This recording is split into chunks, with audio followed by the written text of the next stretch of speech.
Oke, sorry ya teman-teman ya, kehalang limitasi Instagram. Kita paling ngobrol nggak lama ya, paling bentar lagi.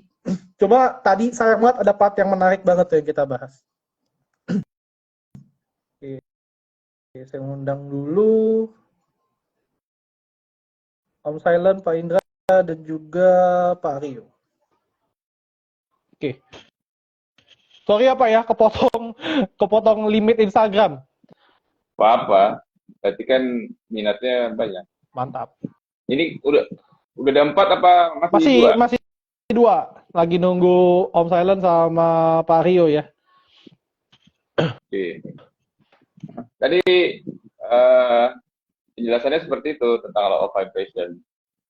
Jadi secara struktural baru biar biar nggak dikira perdukunan, nah, masukin ke realnya dengan matematik hitung. Nah, itulah jadi ngukur apa namanya, ngukur vibration seperti itu. Karena kan vibration bisa diukur, bukan bisa diukur. Oke, saya invite dulu ya. Oke, udah ada nih Om Silent. Halo, gabung lagi. Part Lagi kita part 2. seru-serunya ya. Iya, lagi seru-serunya padahal. Aduh. Oke, Nah, semoga udah aman. semoga menjawab ya, tadi ada yang nanya nih. Nah, mungkin aku mau nanya ke masing-masing dari kalian nih, kira-kira sektor andalan di tahun 2024 dari Pak Rio dulu. Wah. Sektor apa nih? Jujur, Sektor andalan ya. Disclaimer jujur on. nggak pernah punya sektor andalan. Oke, menarik deh. Jadi karena di kita itu kan lebih ke technical analysis, which is prinsipnya kan sebenarnya kan kita lebih ke bottom up sih. Jadi kalau technical di beberapa saham yang ternyata satu sektor yang sama itu bagus gitu. Akhirnya kita sebut bahwa sektor itu akan jadi andalan. Tapi untuk sekarang sih belum kelihatan apa-apa gitu, belum kelihatan apa-apa.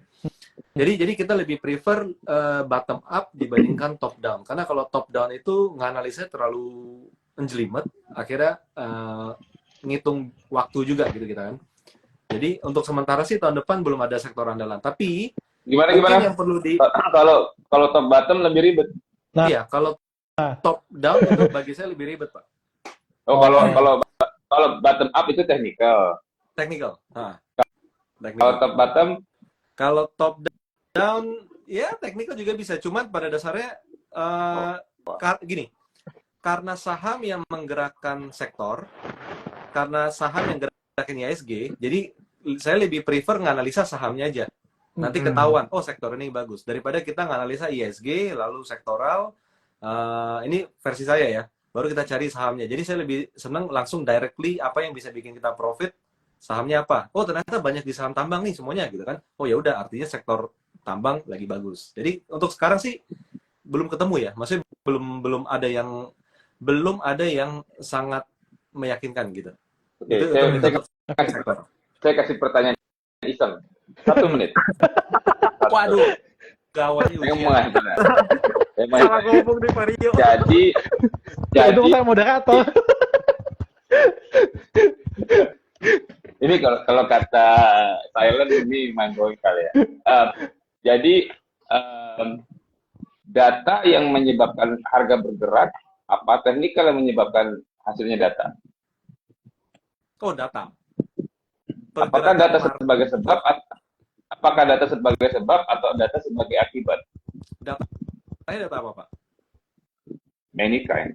Kan kita bicara fundamental ya, data fundamental ya. Jadi data fundamental ini sebagai sebab atau sebagai akibat? Pasti semua orang bilang itu sebagai akibat. Sebagai sebab. Data saya agak nggak connect di sana. Tapi gini, misalnya nih, mengakibatkan technical di sana. Nah, buyer dan seller, market action itu mengakibatkan technical yang terbentuk. Bukan kebalik, technical membentuk buyer dan seller. Oke. Technical membentuk buyer dan seller, yes, saya setuju Pak. Oke. Ini ada dua versi artinya. Ini ada dua versi. Ini menarik nih. Ini ada dua versi. Jadi versi pertama adalah technical memunculkan buyer dan seller. Itu yes, itu setuju. Itu di sana. Karena ada trader yang lagi di support dia beli, trader yang lagi di resist dia jual. Tapi kalau kita lihat big picture-nya, trader itu kan sizing-nya beda dengan institusi, Pak. Itu di sana. Jadi kita bicara kalau di teori Ken Slim itu kan ada namanya saham yang potensial adalah saham yang ada salah satu faktor adalah institutional sponsorship di sana. Nah, artinya institusi itu kan nggak kenal technical. Minim. Institusi itu saya di institusi dari sejak tahun 2007 sampai 2016 itu di stockbroker institusi, mereka itu nggak kenal technical. Mereka kenal cuma support di mana, ya udah beli untuk hari ini. Besok turun lagi, ya support di mana. Itu mostly seperti itu gitu loh. Mereka lebih ke fundamental. Bahkan salah satu investor besar itu juga nggak percaya ini. Jadi akumulasi yang terjadi di market itu menciptakan technical juga, Pak. Technical juga. Jadi dua sisi.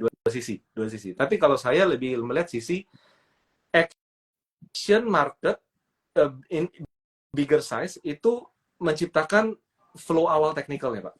Kalau saya. Oke. Prinsip dasar dari teknikal analisa itu ada 5. Ketika ada harga open, harga close, ada harga high, ada harga low, dan ada volume, itu sudah namanya teknikal. Yes. Jadi disiplin ilmu yang tidak bilang, yang menggunakan ada harga high, low, open, close, dan volume, dia sudah masuk di teknikal. Walaupun dia bilang, saya pakai fundamental, berarti dia sedang membohongi diri sendiri. Gitu. Nah, karena saya sering rubah-rubah, kan saya sering gitu kalau di trading forex orang-orang tuh, Puan, Vampero, datanya apa nih? Kan? Nah, sedangkan saya biasanya masuk sebelum data dirilis. Nah, jadi saya rubah. Nah, ketika orang masuk setelah data dirilis, nah, dia bereaksi setelah data rilis. Tetapi konsep yang saya buat adalah data yang dirilis itu mendorong posisi saya yang sudah saya masuk.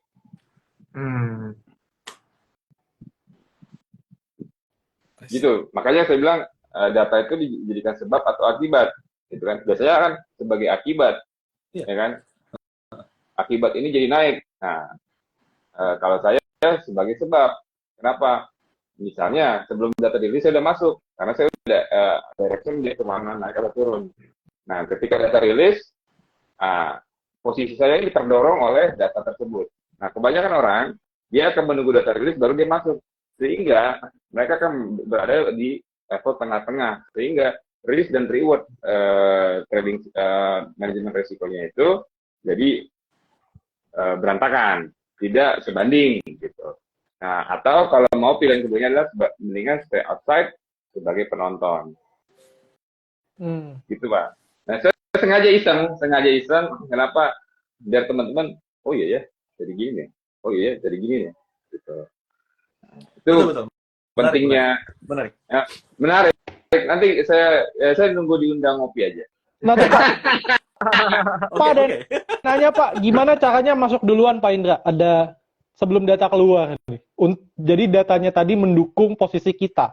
Ada yang nanya nih kebetulan. Gimana cara datanya masuk? Oke. Sebenarnya sederhana, karena itu kan kita cuma nentuin level jual dan level beli. Hanya di situ aja. Nah, ketika kita masuk level beli, kita udah harus kalkulasi bahwa ini sudah benar-benar bottoming. Gitu. Nah, Pak, saya nggak bisa kasih tahu detail. Kenapa? Karena itu sudah berbayar kalau saya sampai detail ke sana. Nah, tapi basically saya kasih gini, kita trading itu kayak masak. Kemarin saya ngomong sama Pak Rio, trading itu kayak masak, ya kan? Kayak masak. Misalnya, pertama apa? Tentukan dulu harga, price. Price di mana? Di resisten apa di support? Support 1 atau support 2? Ya, berarti itu kita lagi masukin minyak goreng. Ya kan? Ternyata kita lagi pakai indikator, ternyata dia mau melakukan golden cross. Nah, kalau misalnya tadi apa namanya nunggu crossing, biasanya kan orang nunggu crossing nih, wah ini crossing nih, gitu kan. Nah, karena saya kontrarian, saya nggak nunggu crossing. Kenapa? Karena menurut saya ketika crossing sudah terjadi, sedangkan saya mau masuk sebelum terjadi. Gimana Pak? Saya udah ukur, berarti resiko saya terbatas. Kalau jatuh gimana?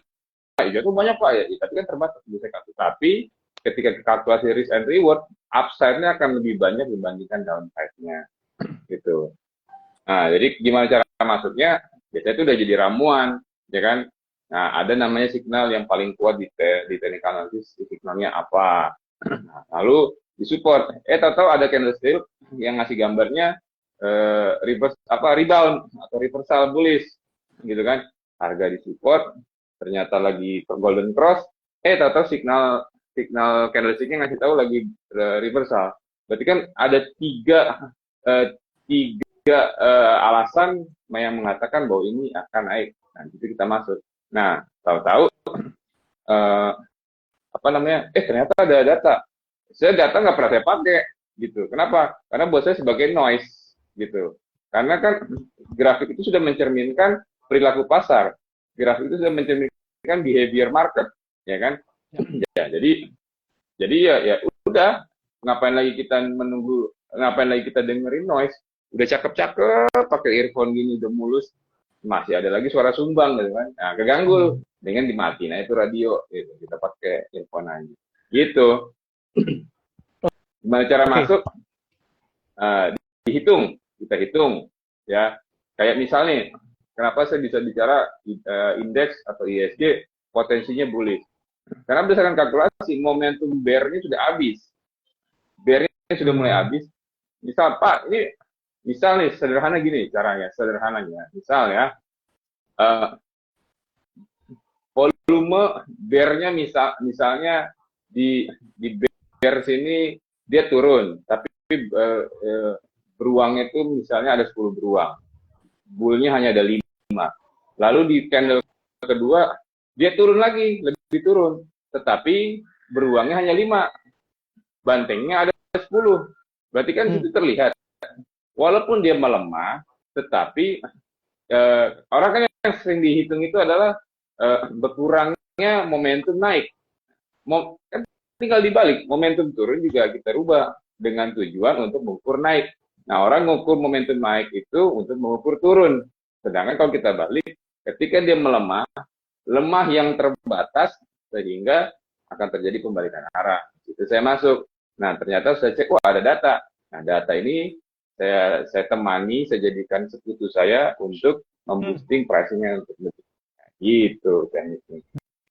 Dan itu dibantu oleh indikator tadi ya sebenarnya ya. Ada hint-hintnya yang kelihatan dari indikator secara tidak langsung, benar ya Pak ya?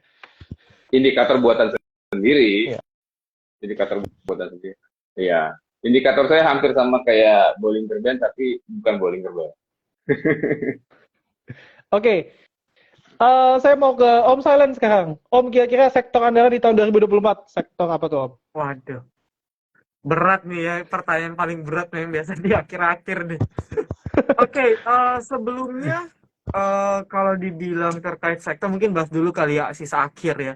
Dimana memang kalau kita lihat tidak ada sektor yang kuat ya di selama let's say sebulan 2 bulan terakhir yang dalam tanda kutip menjadi sektor dominan gitu. Itu mungkin saya nggak ngerasain, dan mungkin bisa jadi sampai akhir tahun nggak ada sektor dominan gitu. Kayak misalnya contoh kalau di awal tahun kita tahu salah satu sektor yang bisa dibilang dominan otomotif ya, mungkin Pak Arya atau Kokoco mungkin bisa setuju bisa enggak, tapi otomotif dan related lumayan cukup dominan ya. Related sektor itu lumayan cukup dominan. Tapi di second half gitu ya, di semester 2 saya belum menemukan nih. Dan kalau ditanya 2024 mungkin saya mau mengaitkan sedikit dengan politik ya, karena mau bagaimanapun saya rasa sebagai trader, even investor juga kita harus memahami juga situasi ekonomi dan juga situasi politik kita di dalam negeri, karena suka nggak suka itu akan mempengaruhi gitu, baik itu secara signifikan atau nggak signifikan. Nah, bicara terkait sedikit politik kan, kalau saya selalu berprinsip bahwa setiap capres dan cawapres ini kan pasti punya fokus yang berbeda-beda ya, dan itu akan merujuk ke beberapa sektor spesifik. Seandainya salah dari ketiga capres ini akan menang gitu dalam pemilu tahun depan. Jadi mungkin concernnya kalau teman-teman mau tahu ya apa nih sektor yang akan mungkin hype di 2024, mungkin salah satu hint yang bisa kita coba lakukan ya kita memantau nih. Kan biasanya udah menjelang akhir pemilu which is kayak quick count gitu kan. Quick count pun udah mencerminkan hasilnya. Misalnya kita sebenarnya udah bisa meraba-raba, oh misalnya sektor capres A, oh capres A ini condongnya misalnya ke pangan. Nah, berarti mungkin terkait dengan emiten yang di basis pangan. Lalu yang kedua, misalnya capres kedua melanjutkan program Pak Jokowi, misalnya pembangunan dan infrastruktur. IKN, Nah, berarti kan ada satu sektor concern yang bisa kita lihat, gitu ya. Lalu misalnya capres yang ketiga beda lagi fokusnya. Nah, itu akan kelihatan, dan biasanya kan teori market price discount everything sama seperti kata Pak Rio nih, biasanya nanti akan terlihat juga gitu. Dari chartnya juga nanti akan nunjukin bahwa ini sahamnya atau bahkan sektoralnya ini mau naik, dan itu bisa kelihatan by chart juga. Jadi saya rasa mungkin itu hintnya sih, dan sampai sekarang masih abu-abu kalau ditanya mungkin Koko Cuan. Dari saya kayak gitu. Oke, kalau konglomerasi yang makin kaya tambah kaya itu ada ya Om ya belakangan ya. Kalau sektoral enggak. Itu ya Itu mereka dalam sebulan ini ya. itu mereka menguasai. Oke, saya ke Pak Indra, Pak. Kira-kira boleh dong Pak kasihin kayak semacam petunjuk lah ya. Kira-kira sektor apa nih yang bakal perform di tahun 2024 menurut analisa Pak Indra? Ada nggak? Karena kan kata Pak Indra tahun 2024 bakal bullish nih, gitu ya. Dan berdasarkan data juga seperti itu. Nah, sebenarnya nggak berdasarkan data saya berdasarkan logika. Karena gini, kalau yang akan aman itu menurut saya di sektor keuangan, ya. Itu tetap memang keuangan, tapi ya harganya nggak murah kalau di sektor keuangan. Terus kalau keuangan dan komoditas atau energi, nah kemungkinan energi ini akan ada sedikit koreksi, gitu kan? Ada faktor koreksinya. Nah, jadi saya tuh mau menyederhanakan bahwasanya kenapa sih Pak Indra bilang siapapun presidennya marketnya bullish. Sederhana, siapapun presidennya dia nggak mau negaranya jelek, itu aja. Itu sih sederhana itu aja. Nah, terus kalau misalnya ke sektor keuangan, ya pastilah perbankan tuh udah pasti agak bagus. Kenapa? Karena alasannya money flow itu kan akan mengalir nih, ya kan? Akan mengalir. Terus ya kalau kita pakai intermarket yang dikonsum apa sih untuk pemilu, pasti makanan.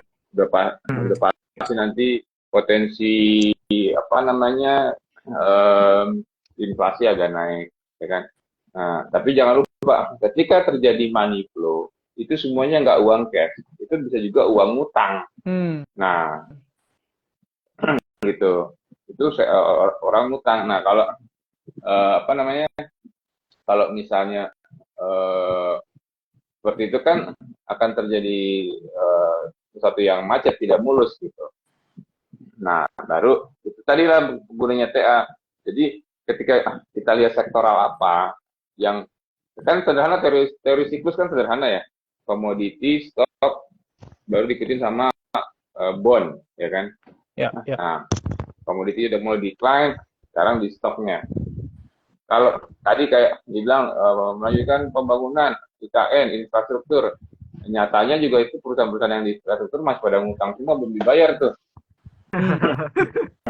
Ya kan, subkonnya nggak dibayar kan. Jadi kan tidak mencerminkan sebenarnya, tidak mencerminkan refleksi dari laporan keuangan dan ataupun refleksi banyaknya pekerjaan dengan kenyataannya kan tidak terjadi. Nah, itu nanti kalau kita ilustrasikan menjadi sebuah chart, itu menjadi bearish divergence.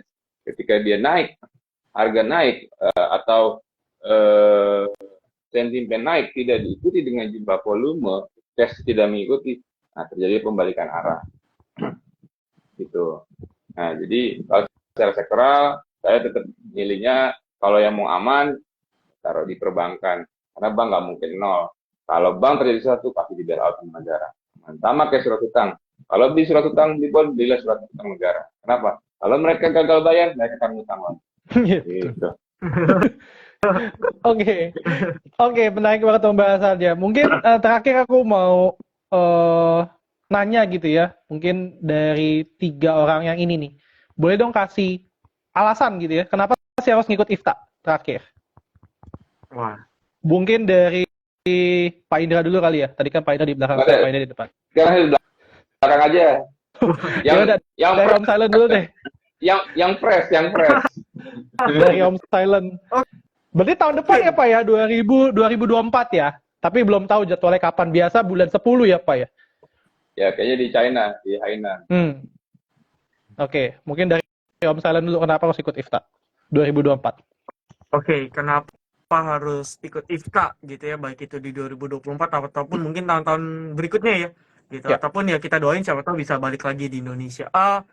Pertama ya, ini terlepas dari masalah biaya ya. Kadang nih masyarakat Indonesia suka ibaratnya nih kaum mendang-mending istilah netizen gitu ya. Jadi belum apa-apa kita nih udah compare dulu nih.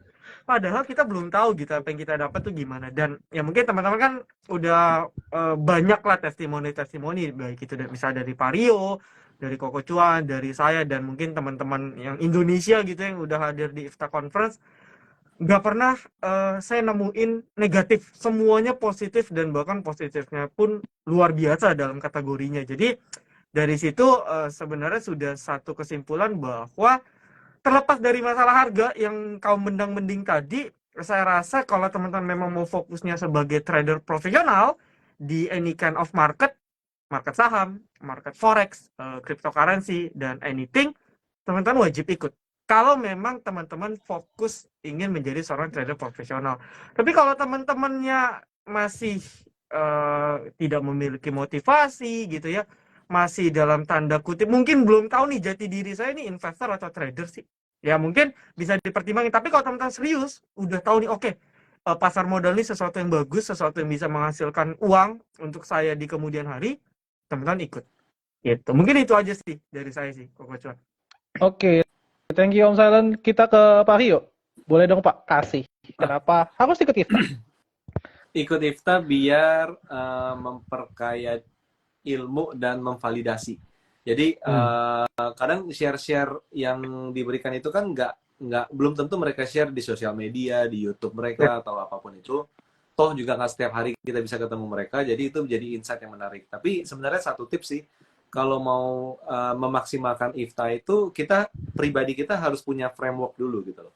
Punya framework, technical analysis kita seperti apa, udah relatif, udah lebih agak stabil. Jadi dengan udah punya itu, pas ikut IFTA jadi lebih ada validasi, oh bener loh ternyata gini-gini, dan kita bisa lebih memperkaya ilmu. Jadi jangan sampai bener-bener kosong gitu. Jadi ya pakailah waktu setahun depan gitu, misalnya ada IFTA ikutan, tapi ya tahun ini matengin istilah dimatengin dulu sesuatu model analisa, dan itu akan bermanfaat banget sih. Oke, thank you Pak Rio. Terakhir dari Pak Indra, kenapa Pak kita harus ngikut IFTA? Wah. Sama ada saya di sana sebagai board of director. Ya tadi kalau teorinya mendang-mending sebenarnya gini. Ini ngomongin trading ini kan. Kita berbicara price and value. Nah, price-nya mahal, tapi value-nya lebih besar daripada price-nya sebenarnya. Ini saya sampaikan sama Om Silent waktu pertama kali ketemu, malam ini dia transfer. Ikut deh. Terus besoknya Koko Cuan. Korban. Dia bilang, ya, saya kan menjerumuskan ke hal yang baik. Nah, terus saya mau kasih tahu bahwa trader atau teknik analis itu ini adalah sebuah profesi sebenarnya. Ini sebuah profesi yang apabila kita kerjakan dengan tekun dan serius, itu bisa menjadi satu revenue stream untuk kehidupan. Kenapa? Tadi ada pertanyaan, bisa nggak trading for living? Ya, saya sampai hari ini saya masih trading for living, gitu. Kerjaan konsultan saya itu ibarat rezeki harimau, sekali dapat gede. Musim konsultan IPO, karena nggak tiap hari, tapi keseharian saya itu trading for living. Nah, di IFTA waktu kita mingle itu kita dapat ilmu yang nggak sengaja tercetus dari ucapan, bisa begini, bisa gitu, bisa gitu. Oh iya. Nah, lalu kalau kita ikut IFTA juga atau kita ikut organisasi lah, nggak usah ngomong kita jadi mengetahui etik etik yang apa yang boleh kita lakukan, apa yang nggak boleh kita lakukan. Contoh, kalau kita sudah sering trading terus profit, ya kan? Ya, 1% tiap hari bisa lah, ya kan? Ya, terbukti, tapi tetap tidak boleh menjanjikan. Nah, itu etik. Kenapa? Karena itu sudah melanggar. Nah, saya selalu tekankan tuh, walaupun misal ya trading record saya nanti saya nggak suka yang pamer-pamer ya, karena di IFTA juga kemarin nggak ada yang pamer MQL 5-nya di sana. Nggak ada. Nggak ada. Nggak ada. Nggak ada. Nah, tetapi kalau kita ikut, jadi kita terstruktur, gitu kan. Kemarin saya cerita ke Om Silent sama Koko Cuan terkait apa namanya trading sebagai bisnis. Nah, saya kasih lihat tuh ilustrasinya. Trading itu adalah trader-planner, dia sebagai bisa menjadi seorang trader-planner.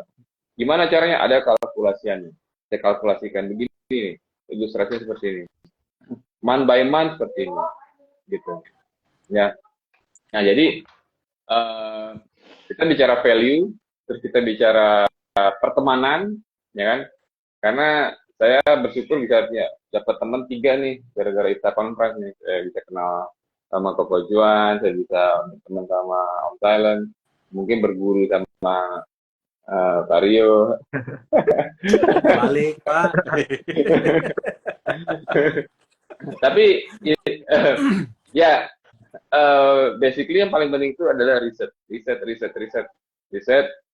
Nah, kalau kita punya standar, jadi kadang orang sering bilang tuh standar cuma buat entry, tapi bukan juga. Standar itu buat evaluasi, gitu.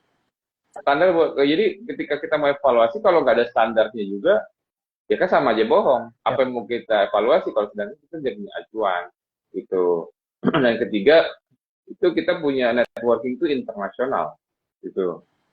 Apa Indra, mentang-mentang jadi board of director, ya kan sebelum saya jadi board of director juga, saya juga ngetok-ngetok pintu dari bawah, bisa kenal sana, kenal sini, kenal speaker sana, speaker sini, ya kan, kirim-kirim email, ya kan.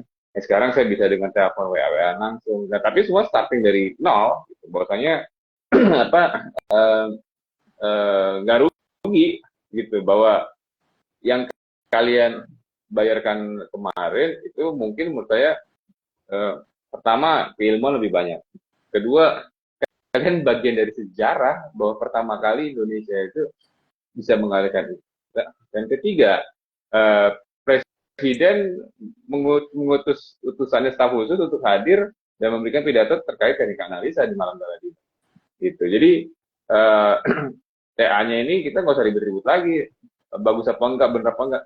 Orang negara udah datang kok, udah kasih pidato di situ, secara nggak langsung itu sudah diakui, gitu. Bukan. Nah, teman-teman yang makanya ketika tidak kita bisa jelaskan secara akademis akan dianggap sebagai perdukunan, gitu. Wah, ini gini gitu. Oh, ya udah, kenapa bisa begini? Nggak bisa jelasin. Nah, gitu kan? Karena tidak tahu literaturnya, tidak bisa menjelaskan yang literasinya secara baik. Nah, kalau ikut ini bisa, gitu. Kenapa sih harga naik? Karena banyak yang beli, gitu kan. Ya, terus ini ada yang banyak yang beli kok nggak naik? Ya volumenya kurang besar. Kok ada volume ya? Nah, itu kan struktur dari suatu pergerakan pasar, struktur dari suatu proses transaksi. Itu dari saya. Kalau saya ngomong banyak, nanti kita ngopi-ngopi aja. Kapan? Ya. Oke. Oke, thank you Pak Indra. Wah, kayaknya udah nggak berasa ya, udah 1,5 jam. Kita udah sampai di penghujung acara. Semoga materinya ini bisa bermanfaat bagi teman-teman semuanya. Nanti kalau misalkan teman-teman suka gitu ya, kita lanjut ke part 2 kali ya. Ya, jangan lupa Indonesia punya Asosiasi Analis Teknikal Indonesia. Dan bapak-bapak di sini apabila sudah mengikuti ujian CTA, sudah mempunyai gelar CTA, sudah menjadi bagian daripada Asosiasi Analis Teknikal Indonesia, gitu. Ya. Nah, di situ kan enak, dengan kita ngumpul itu kan banyak informasi, gitu. Ya, Om Silent sama Koko Cuan kalau ngopi sama saya valuasi value yang dia terima kayaknya lebih banyak ya, karena saya kasih knowledge, saya kasih insight. Karena kan pertemanan gitu. Gitu. Jadi kalau dan apa ya, saya juga paling seneng open discussion ya. Nah, saya bukan pengajar yang baik, saya nggak punya, jarang bikin PowerPoint karena menurut saya PowerPoint itu no power no point. Jadi case study itu lebih enak, case study. Nanti yang ini saya bilang itu segambreng nih yang nge-add IG saya sampai ada yang namanya Koko Cuannya ini, Koko Cuan saham nih siapa lagi nih, kok orangnya beda. Doppelganger. Iya. Jadi siapapun di sini yang nge-add kalau mau bertanya, kalau bisa saya tanya semampu saya jawab gitu. Nanti kita bikin sesi. Dan saya di sini tidak komersil ya, nggak dibayar nggak apa-apa, tapi kalau bisa bayar. Ya, saya senang diskusi. Jadi Pak Iyo, Om Silent sama Koko Cuan di-maintain terus komunitasnya, jaga kode etik ya. Kalau tadi saya lihat sini ada yang lupa bikin nanti rekaman videonya tolong di-share ya. Bukan saya hostnya itu. Tapi kalau nanti mau ada sesi-sesi selanjutnya, feel free ya, feel free. Kalau mau bule juga saya bawa. Kalau mau dari negeri seberang Upin Ipin bisa saya bawa. Ya, nggak makanya saya tinggal telepon Asia Tenggara ini, masa Lintas negara. iya, masa untuk orang-orang di negara saya nggak saya support. Oke. Itu aja ya. Sebelumnya saya terima kasih Bapak sih sudah datang, sudah hadir, yang secara langsung mensupport ya, Oke, thank you teman-teman semuanya. Thank you juga Pak Indra, Pak Rio, Om Silent. Nanti kalau misalkan ramai kita bikin acara lagi, sesi 2-nya, pembacaan lebih menarik lagi dan lebih deep down lagi. Atau mungkin kita bikin webinar aja kali ya. Kan lebih menarik ya. Kok webinar? Kenapa nggak offline aja sekalian? Nah, itu juga menarik banget tuh. Nanti kita bisa bikin, kita bisa apa ya, networking juga ya. Networking, saling sharing atau dengan yang lebih detail. Idenya begini. Idenya adalah dari pembicara kita bikin seperti panelis, ya kan? Nah, dari kita membicarakan dari keempat orang ini atau dari kelima orang atau keenam orang itu akan membicarakan chart menurut pandangan mereka masing-masing. Jadi misalnya ada indeks, ada komoditis, ada sektoral, ada kripto, ada currency, ya. Nah, kita tidak berargumentasi siapa yang benar, siapa yang salah, tapi kita sedang memberikan pilihan, wawasan kepada siapa saja yang sedang hadir di sana, sehingga mereka punya acuan. Ya. Itu idenya, gitu. Nah, tinggal cari sponsor, gitu kan? Nggak mungkin kita bikin offline di bawah tenda, ya kan? Nyedot es teh manis, nggak mungkin, ya kan? Masa saya bawa kipas beginian kan nggak mungkin kan? Mau saya bawa kipas gitu, ya kan? Ya bapak ibu ya nggak mungkin lah, itu misbar nanti. Gitu. Nah saja saya. Sponsornya mau dari partai atau bukan? Saya angkat tangan, ikutan. Bercanda ya, bercanda. No politik. Ya, idenya dibikin gitu, ya. Idenya dibikin gitu. Nanti masing-masing bagiin chart, ya kan. Semua punya view. Jadi saya rasa itu optional gitu. Orang punya option. Nah, jadi kita nggak perlu siapa yang benar siapa yang salah. Biar market yang digest. Ya. Gitu. Menarik banget nih. Nanti kita diskusi sama teman-teman nih, suka atau enggak gitu ya. Kita survei aja kegiatannya yang bagus. Galeri saham aja suruh ngebayarin semua. Orang di galeri kok. Dia punya boleh nih. Ini bagus Pak, ini bagus. Iya, gitu. Kita bikin per kuartal, ya kan? Per kuartal, ya kan? Jadi habis bicara review. Pak, kenapa sih bikinnya per semester atau per tahun, nggak kurang menurut saya kurang maksimal. Kenapa? Karena majority itu daily trader, intraday trader. Kalau pakai yang kejauhan, takutnya modalnya nggak cukup keburu habis. Sedangkan ini kan basisnya kan kayak per minggu transaksi, per hari transaksi, gitu. Jadi saja saya per kuartal. Jadi teman-teman punya insight. Nah, kuartal ini sektoral ini ya udah sektoral yang lagi kira-kira lagi declining dipekin dulu deh pindah. Oke.